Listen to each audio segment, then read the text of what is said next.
Diyan din yung kay Ice. Dadalhin ni ano sa ano, pirmahan mo yung kay Alex pala. Ano yun? Dadalhin daw niya sa Philippine Consulate.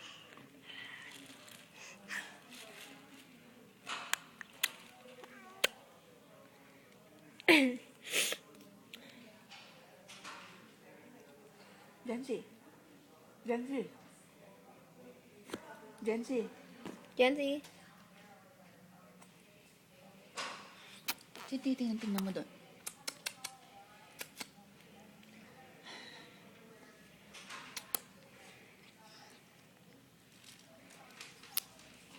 You know, yung SSA sa Partingya. Partingya din yun eh. Oh.